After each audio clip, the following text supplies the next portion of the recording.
Bueno, y aquí estamos regresando en la hora del ingeniero por Nacional TV Perú y vamos a hablar de un tema sumamente importante. Ya nos encontramos con el ingeniero Luis Almeida, él es ingeniero industrial con maestría en gerencia de calidad y productividad, especialista en gestión y gobierno de datos bajo el marco de DAMA, DMBOK, con formación en DAMA España y la Universidad de Castilla-La Mancha, certificado por la Organización de Estados Americanos OEA como líder de datos y promotor de los datos abiertos en la región. Ingeniero, ¿cómo está? Muy buenos días.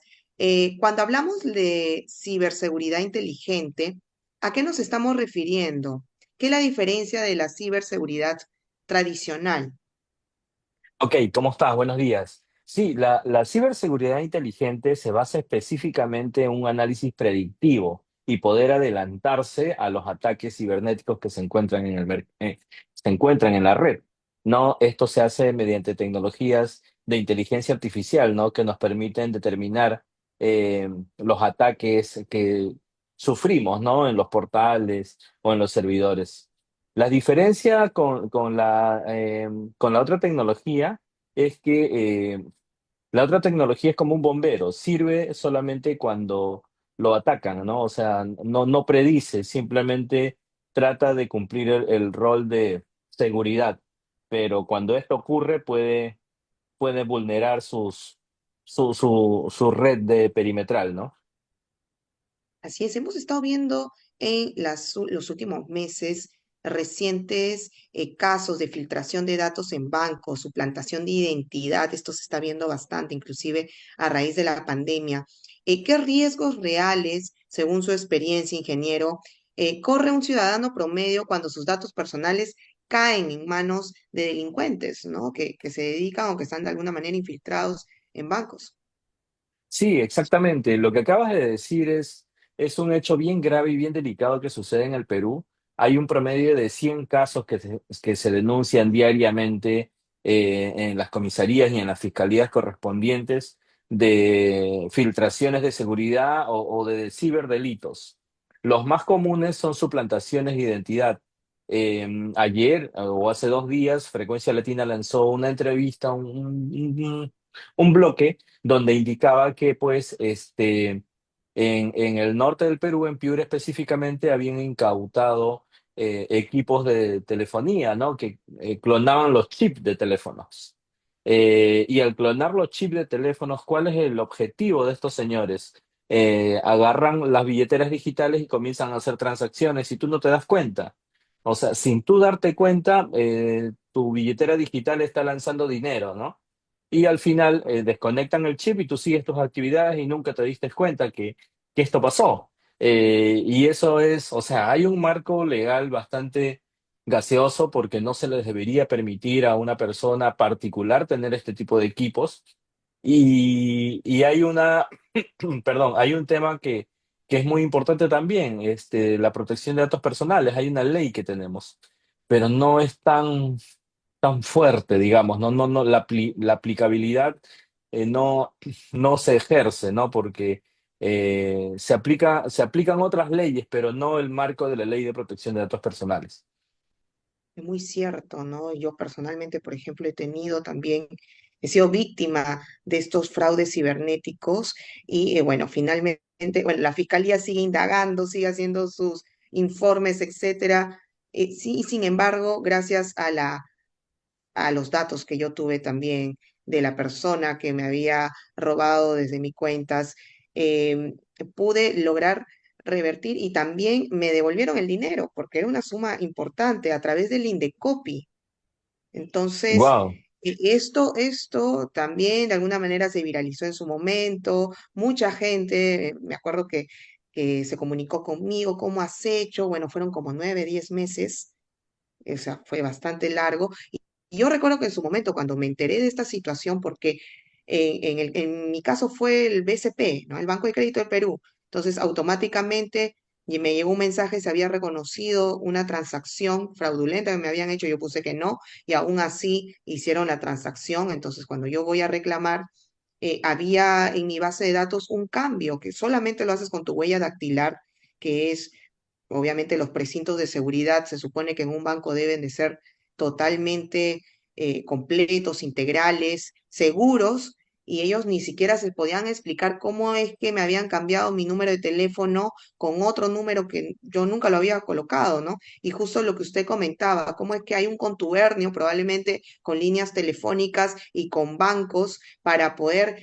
hacer esto, romper los precintos de seguridad de las personas y ya no estar seguros ni siquiera en los bancos. Sí, exactamente. O sea, tenemos un problema bien grande encima, ¿no? El enemigo silencioso o el enemigo invisible. O siendo más específicos, el delincuente invisible.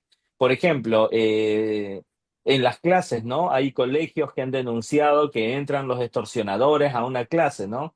Que ahora que ha estado mucho de moda extorsionar a los colegios.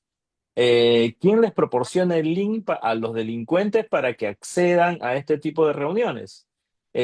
O sea, definitivamente desde alguien partió ese copiar ese link, ¿no? O sea, nosotros mismos nos estamos haciendo daño. Dentro de nosotros está el delincuente. Pero como te repito, es un enemigo invisible. Y es aquí donde la Policía Nacional tiene que tener unas herramientas sofisticadas y la ley lo tiene que acompañar para que puedan hacer estos seguimientos a estos delincuentes que están ocultos. Y sobre todo también las leyes, ¿no? Las legislaciones peruanas que que no son tan rápidas, ¿no? Los procesos judiciales no son tan rápidos. Un familiar directo mío también sufrió de este tipo de De transacciones, robo. tipos de estafas, ciberdelitos. Fue víctima de un ciberdelito. eh, Denunció, vino la policía, vino la fiscalía, encontraron a la persona a quien se habían hecho las transacciones, pero ya pasó medio año. Wow. Y imagínate, ya pasó medio año y no hay respuesta. Imagínate, en tu caso, tú has tenido mucha suerte, porque, por ejemplo, cuando hacen personas, cuando le clonan la tarjeta de crédito, el banco no es que a buenas a primeras, Susana, te voy a devolver el 100% de tus transacciones. No, eso tampoco es así. O sea, eso tiene un procedimiento propio del banco, regulado también por la SBS, pero al consumidor no lo ponen como primer beneficiario, ¿no? Tienen que cumplir las reglas y si calzas dentro de sus procedimientos, te devuelven. Pero esa devolución tampoco es inmediata, eh, y sufres bastante, ¿no? Porque imagínate, tienes que pagar a fin de mes el pago que corresponde a tu tarjeta de crédito de un consumo que no has hecho. O sea, Es terrible la sí, es situación terrible. en la que estamos inmersos muchos peruanos que de pronto se cansan, tiran la toalla porque están ya cansados de reclamar. En mi caso, yo reclamé, wow, estaba pasando por una situación difícil, recuerdo, pero aún así me fui a los bancos, hablé con las personas, nunca quisieron reconocer, el banco no reconoció hasta que el Indecopi le chancó la multa porque yo estaba insistiendo los 9 meses, porque el Indecopi tiene procesos que son dos, ¿no? El del reclamo, la vía del reclamo y la vía administrativa, que ya viene a ser como una denuncia, ¿no? Que es que casi el mismo sistema que tenemos judicial. Entonces tú sigues los procesos sumarísimo uno, sumarísimo dos, entonces llegas hasta un punto en que dices, wow, ¿en qué momento? Y ya ahí teníamos toda la información que yo había también recopilado y el banco ya no tuvo de otra. Y me acuerdo que en un correo electrónico, sin siquiera decirme disculpe, sabiendo quién es la persona que me había hecho el robo cibernético, vamos a tomar cartas en el asunto, qué sé yo, ni siquiera por ser cliente, simplemente me dijeron por una decisión comercial hemos decidido hacerle el depósito de todo lo que se le robó, ¿no? De todo este daño, en fin, etcétera. No sé cómo lo pusieron, pero claro, son 9 meses. Muchas personas pasan más de un año en esto. Claro, Y ahí va sí, mi pregunta, también, ingeniero, porque ¿qué pasa? ¿No? Muchos de los bancos se quieren amparar en el hecho de que, pero tú no has pagado tu monto por seguro, pero se supone que si ya está en un banco, debe ser seguro tener nuestro dinero. Yo no tengo que claro. pagar ningún adicional para que puedan tener mi dinero. Entonces, ¿de qué sirve? ¿Por qué tendría que yo pagar adicional? Y ese es un poco el amparo que busca, la salida, la justificación, por no decir otra palabra tonta, que nos dan a los ciudadanos. Es que las leyes promueven este tipo de criolladas, ¿no? Lo que acabas de decir es cierto, o sea, el banco se pone en la posición de no devolverte rápido porque no pagaste un seguro que tienes que hacerlo mensualmente y puntualmente porque si no, no te devuelven el dinero. O sea, esta ley es, bueno, obviamente es beneficiosa para el banco, pero en teoría es beneficiosa para ti, pero tú tampoco estás obligado de tomarlo. Y si es un delito, lo deben de hacer también con la rapidez como ellos solicitan los pagos, deberían también hacerlo con la misma rapidez en beneficio del usuario, ¿no? Que somos nosotros en este caso. Sí, hay muchos casos también de suplantación que estamos viendo en los últimos años. En mi caso ha sido un cambio de base de datos, pusieron un número de teléfono que no me correspondía y sin siquiera haber sufrido el robo de mi celular, en la tranquilidad de mi casa me llega un mensaje de texto que habían hecho una transacción fuerte. Y yo dije, ¿qué es esto? ¿Cómo? ¿Cuándo? ¿En qué momento pasó? Que, y cuando vamos a verificar, era un cambio de banco de datos.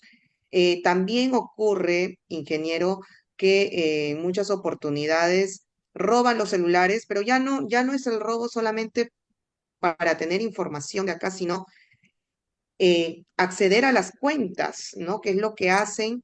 Y cuáles, digamos, son los bancos, también he escuchado, ¿no? Dentro de informes, cuáles son los bancos en los cuales nos sentimos más vulnerables. En algún momento, no sé si esto será cierto, escuché de que los bancos que no son tan conocidos o más pequeños, de pronto no hay un riesgo mayor. ¿Eso es cierto? No, las regulaciones de todos los bancos y cajas son las mismas.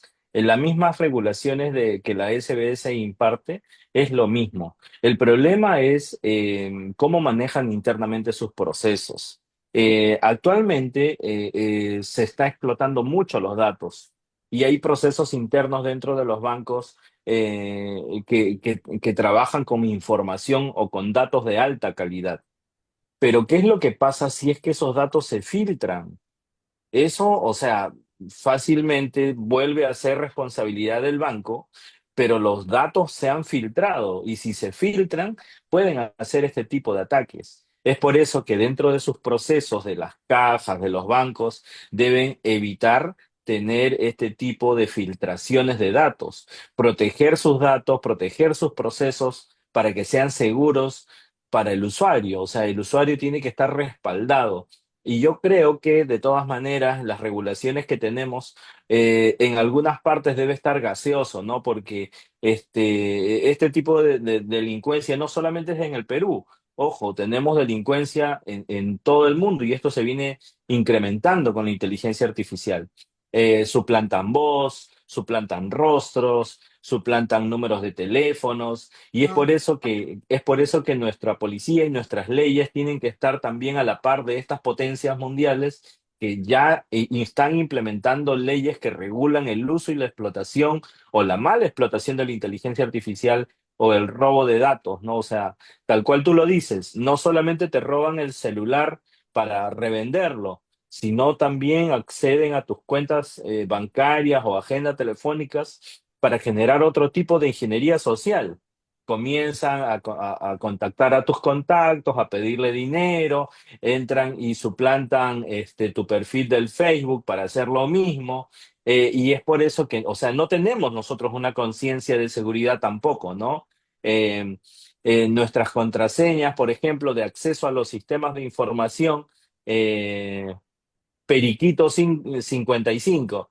Y el mismo usuario y la misma contraseña lo utilizan cinco o seis compañeros. Y no hay control. No hay control porque esos cinco o seis compañeros pueden sacar, uno de ellos puede sacar información y tú ni cuenta te das.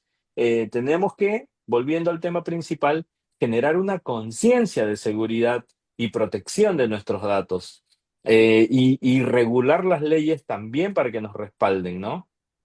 Es cierto, es muy cierto. El tema de las leyes, ¿no? Hay un vacío legal que no nos está defendiendo, que no nos está amparando y tenemos que tener eh, las personas que están inmersas en las competencias que tienen que ver estos temas para regularlos, tiene que ser inmediatamente porque esto ya prácticamente se está escapando de las manos. Ha ocurrido también en oportunidades que decíamos, wow, si a un banco le está pasando esto de tener filtración de datos en los mismos bancos, o sea, ¿qué nos puede pasar a nosotros los ciudadanos? Bueno, yo al menos ya estoy curada, ya no quiero tener plata en mis cuentas, y me imagino que muchas de las personas ya están tomando precauciones para que no vuelvan a pasar por estas situaciones. Creo que de 10 ya hoy en día 8 7 estamos sufriendo de estos asaltos cibernéticos de personas inescrupulosas que trabajan con líneas telefónicas, que hacen suplantación y que ahora con la inteligencia artificial se están masificando. Entonces, definitivamente las leyes que tenemos hoy en día están totalmente ambiguas. Ingeniero, ¿cómo podríamos nosotros o cómo se conecta la ciberseguridad con la defensa nacional, justamente lo que le estoy comentando? ¿Por qué es que debería estar en la agenda estratégica hoy por hoy en el país? Mira, las cosas que estamos conversando son solamente uno de los frentes que tenemos problemas con la seguridad. Hay muchos delitos, pero estamos hablando de un solo frente. Ya, imagínate, recientemente el Congreso ha dado una ley, que esto tiene su proceso también, va al Poder Ejecutivo, ¿no? Después se reglamenta y todos esos datos, pero el Congreso acaba de dar una ley sobre el uso de billeteras digitales, de pagar tu sueldo por billeteras digitales. Exactamente, Yape o Plin. O sea, ¿qué quiere decir? Todos los sectores, los trabajadores del Estado van a recibir su sueldo por estas billeteras digitales con el consentimiento del usuario. O sea, si Susana quiere, te van a pagar por una billetera digital. Y esto tiene dos frentes, ya nuevamente, dos frentes. El frente tecnológico. El frente tecnológico quiere decir, wow, eh, vamos a actualizar los procesos, vamos a incluir a los usuarios para que aprendan a manejar también el uso de billeteras digitales, porque no todos los conocen correctamente. Va a ser inclusivo la tecnología en este caso, pero también se abre una puerta bien grande, la puerta de la ciberseguridad, está totalmente descontrolada. Eh, y imagínate tú cómo puede golpear hablemos de la Superintendencia Nacional de Migraciones, específicamente. ¿Qué pasaría si es que hay un ataque cibernético y no permite que le paguen el sueldo a estos trabajadores del Estado? Esa es una estrategia nacional, es una estrategia de Estado. ¿Qué es lo que tiene que hacer la policía? Que ellos son los que tienen que estar resguardando este tipo de delitos. Ellos tienen que tener una estrategia. Sabemos que hay técnicos, no tenemos mucha calificación de estos técnicos. Y si no tenemos los técnicos adecuados, menos vamos a tener la estrategia. Si tenemos una estrategia clara, podemos cerrar los candados en el ciberespacio también, como lo hace Europa, como lo hace Estados Unidos. En la suplantación o no permiten el acceso a algunas páginas que permiten este tipo de delitos. ¿Por qué acá en el Perú no se hace? No tenemos estrategia. Ese yo creo que es la respuesta más clara de que no tenemos una estrategia clara para proteger nuestra soberanía ante este tipo de ataques. Definitivamente.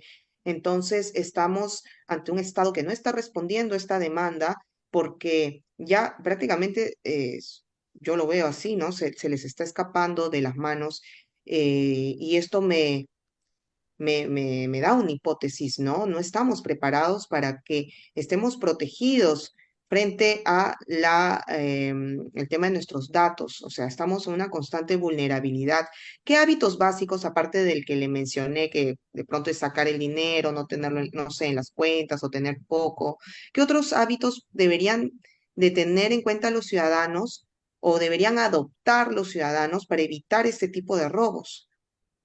Mira, normalmente en los celulares, que es lo que más se usa para hacer este tipo de transacciones, o los delincuentes explotan para hacer este tipo de ciberataques, uno tiene que tener claves seguras. Hay un estándar internacional de las claves, ¿no? Las claves deben de tener números en mayúscula, números en minúscula, perdón, letras en mayúscula y minúscula, números y signos, ¿no? Y yo creo que debemos empezar a tener esa conciencia de seguridad que nos haga que nuestros accesos sean más potentes, más seguros, que haya una tokenización o una doble validación de tu contraseña. Y cuando te olvidas tu contraseña, que no te permita eh, restablecerla si es que no llega un mensaje a tu celular o a tu WhatsApp o a tu computadora o a otro correo electrónico, tuyo también, ¿no? Yo creo que esta conciencia tiene que ser impartida también por el Estado peruano, para que todas las personas aprendan y sepan qué cosa es lo mínimo que tienen que hacer para que sus transacciones o sus datos sean seguros. Eh, yo creo que esta ley del Congreso que promueve el pago por billeteras digitales, espero técnicamente que venga acompañado de esta capacitación a todos los peruanos para que sean conscientes de la seguridad que deben de tener en sus cuentas, no solamente bancarias, también las redes sociales que por ahí también atacan. Así es, definitivamente el tema que inicialmente mencionaba, ¿no? Los correos electrónicos, cómo deben de ser las contraseñas para que sean mucho más seguras, tener las codificaciones, no solamente las letras, también los números, códigos, etcétera, y cambiarlas de pronto frecuentemente, ¿no? Sí, Cada 3, 4 meses, eso también es bueno, es positivo. Y el tema del Congreso de la República. Desde acá hacemos un llamado desde Nacional TV Perú, desde la hora del ingeniero, para que puedan tomar en cuenta. Nos están viendo a lo largo y ancho del país y las autoridades deben de ponerse las pilas en esto porque cada vez son más los ciudadanos que están siendo víctimas de estos robos cibernéticos de personas inescrupulosas y que tienen delitos. Por ejemplo, en mi caso, este personaje ya tenía varios antecedentes respecto a robos cibernéticos, no era la primera vez que hacía esto, y cuántas más personas si siguen en libertad, si siguen a expensas de cualquier ciudadano, pues van a seguir robando, van a seguir inmersos en esto. O sea, es terrible la situación que los ciudadanos, los peruanos estamos pasando en estos momentos, justamente por no tener las leyes claras, por no tener leyes eh, que nos puedan respaldar, resguardar y que también los entes competentes, porque a veces existen las leyes, pero no se ejecutan como deberían de ser. No o se la están corrupción también, fiscalizando. Claro, la y corrupción acá también, hay justamente muchos va, casos. sí, y acá justamente, ingeniero, con el tema de los actos de corrupción, ¿cómo pueden, en todo caso, los ingenieros contribuir, ¿no? A esta formación y ética profesional al fortalecimiento de la infraestructura digital del país, ¿no? Porque también se ven muchos actos de corrupción, faltos de ética, faltos de moral, ¿no? De valores. ¿Cómo, cómo afianzar, cómo trabajar desde ahí sabiendo esta realidad, esta problemática que nos siga quejando? Mira, yo creo que el Colegio de Ingenieros debe convertirse en un ente estratégico que sea apoyo a las entidades del Estado, por la capacidad de los ingenieros que tenemos. Yo creo que ante la salida de esta ley, yo creo que el Colegio de Ingenieros tendría que ir hacia el Ministerio de Economía, que es el que tiene que reglamentar la ley, o ir al Congreso y decir, mira, yo tengo estas alternativas de solución, este es mi listado. Obviamente que esto, con la moral y con la ética y con todos los lineamientos de seguridad que pueden ayudar al Perú, o sea, ya no estamos hablando de Lima, no estamos hablando de Luis Almeida, estamos hablando de leyes que abarcan a todo Perú. Es mi opinión muy particular que, que el Colegio de Ingenieros yo creo que tiene que sujetar o crear leyes o sugerir propuestas a normativas técnicas que promuevan la ética y también la seguridad en este caso. definitivamente.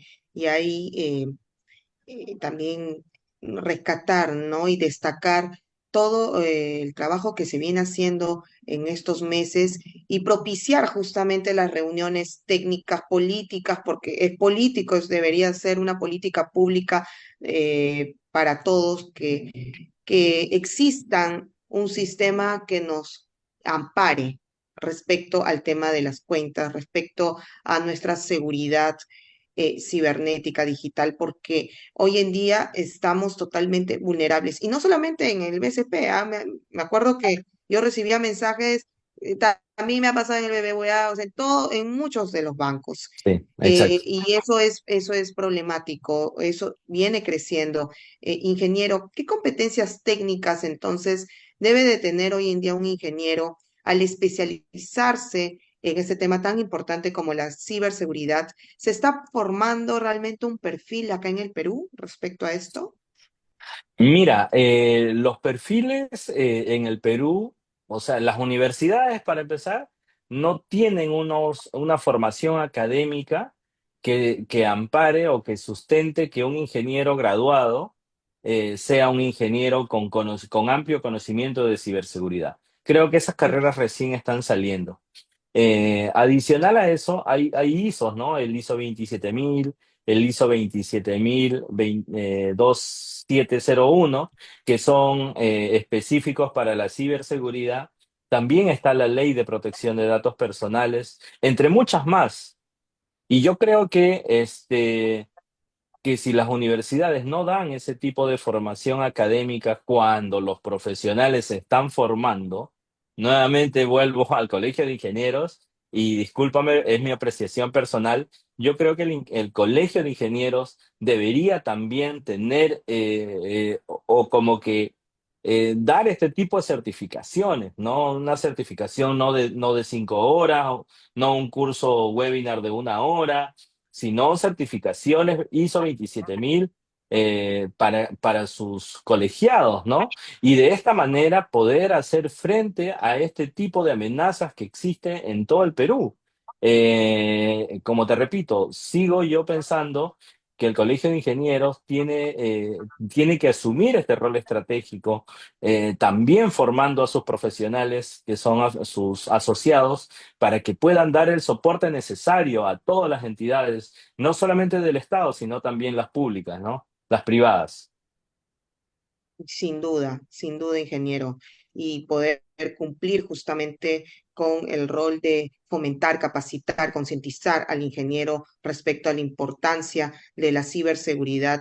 Y es loable el trabajo que usted viene haciendo y a través también del Colegio de Ingenieros del Perú, con el liderazgo del decano, ingeniero Jaime Ruiz Béjar, poder afianzar esto. Aún falta seguramente mucho por hacer, pero tenemos que seguir en esa línea, concientizando, capacitando y también pudiendo también propiciar, ¿no? Las alianzas estratégicas con otros países que, a comparación de nosotros, vienen avanzando muchísimo en esas tecnologías para poder resguardar a sus ciudadanos. Debe ser definitivamente, si no obligado, una política de Estado que los entes competentes, instituciones públicas deben de tomar mayor conciencia. Definitivamente falta muchísimo por hacer. ¿Y cuál sería su mensaje, ingeniero último, a todos esos ingenieros del Perú sobre la importancia de la ciberseguridad como responsabilidad social, como responsabilidad profesional y ética? Ujú. Mira, el Estado peruano se viene modernizando a pasos agigantados. Ha promovido muchas leyes muy importantes, la ley de la inteligencia artificial, está metiendo nuevos roles y creando nuevos roles para que trabajen dentro del Estado peruano, con roles mucho más técnicos y de profesionales que sí existen, pero su formación es ya más lenta, ¿no? Y se forman eh, por la propia necesidad. Es acá donde nosotros tenemos que estudiar. estudiar y estar a la vanguardia tecnológica. La tecnología siempre va a un paso más adelante del conocimiento. Y es por eso que todos los ingenieros no tienen que descuidarse, tienen que estar actualizados, tienen que poder apoyar al Estado peruano cuando estas cosas sucedan, ¿no? Tiene uno que estar ya preparado. Hay muchas certificaciones, certificaciones inclusive gratuitas, y lo que faltaría es la voluntad de poder hacerlo. Y es aquí donde yo creo que falta una concientización de seguridad para que no solamente los ingenieros, sino los demás profesionales también se califiquen en este tipo de normas y leyes para respaldar a su familia, para respaldar a sus colegas del trabajo o para dar pequeños tips que soporten y sean más seguras, ¿no? Más sus transacciones que realicen, no solo en los bancos, sino también en sus redes sociales, en su correo electrónico, que también es por donde se filtran información, entre muchas otras cosas más. Concientizar con ética, con profesionalismo, y dar soporte correspondiente cuando este tipo de delitos se presenten. Muchas gracias al ingeniero Luis Enrique Almeida. Él nos ha podido explicar mucho más a profundidad sobre la importancia de la ciberseguridad. Esperamos tenerlo próximamente también en un segundo capítulo con usted. Y bueno, nos vamos a una pausa comercial aquí en Nacional TV Perú, el canal que une a todos los peruanos. Volvemos. Somos Nacional TV Perú y contamos con una alianza de más de 30 medios digitales y una cobertura a nivel nacional.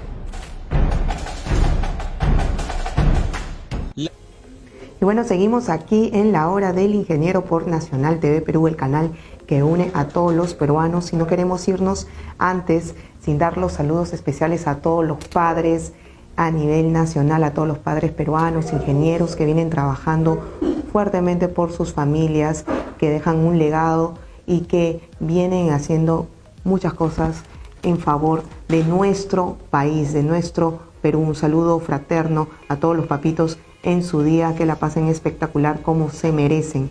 Les mando un fuerte abrazo. Yo soy Susana Gutiérrez para Nacional TV Perú en la hora del ingeniero y nos vemos en una próxima oportunidad. Un fuerte abrazo.